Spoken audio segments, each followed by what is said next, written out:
Imagine a world with no children. Birth rate is falling. The demographic time bomb. The country is aging and shrinking. Having children is the biggest regret of my life. I'm the girl with the list, and this is reason 345 not to have kids. How often do you think about the fate and the future of humanity?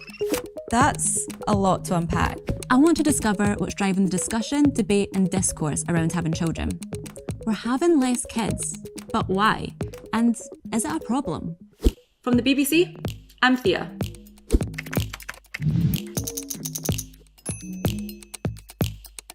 I've come across this graph. It's called a population pyramid. So it shows us the world's population in 1975. At the base, you've got your babies and your toddlers, 0 to 4, the biggest chunk. But as you go up the pyramid, each group gets smaller and smaller until you reach the top and, well, you die. Sorry. Population pyramids like this are a simple way to show the age and sex breakdown of a population. The graph needs to be in the shape of a pyramid for the population to be growing.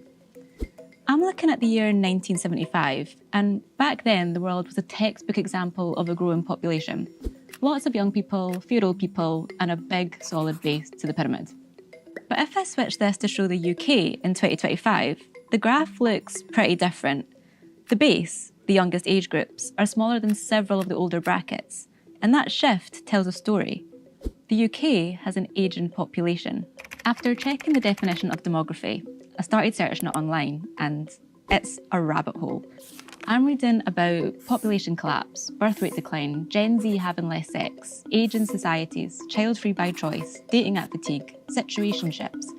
I'm also finding phrases like baby deserts, fence sitters, and trad vibes popping up on my feed. You can transition into becoming a traditional wife. Maybe you've seen some of this stuff too. A lot of the content is weighing up the pros and cons of having kids, or offering advice to people who aren't really sure. And the comment sections, well, they can either be really helpful and constructive, or very, very divisive. It's become a cultural battleground. Now, fertility rate decline isn't new news, but debates about what or who is to blame are not slowing down. The arguments I'm seeing tend to fall into one of 4 categories. Do we want to have kids? Do we need to have them? Whose responsibility is it to have them? And why should any of us care anyway? So, I want to pick it apart. And to do this, I'm starting close to home. I'm in Scotland. Scotland! And of the 4 nations that make up the UK, Scotland has the lowest replacement rate. Quick explainer.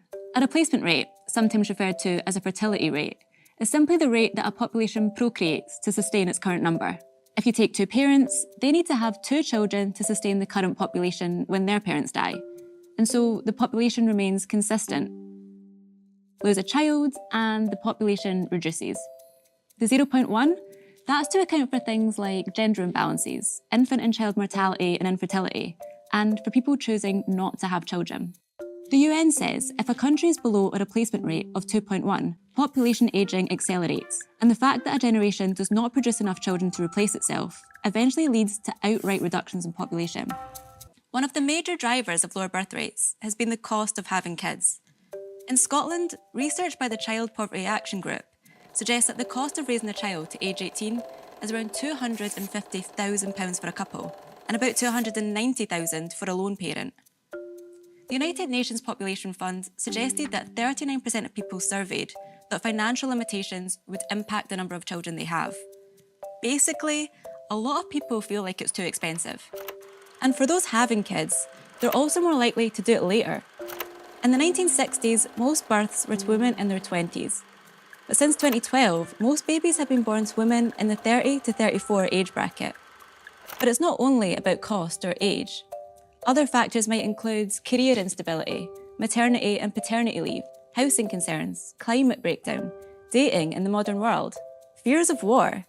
These issues can be described as social infertility.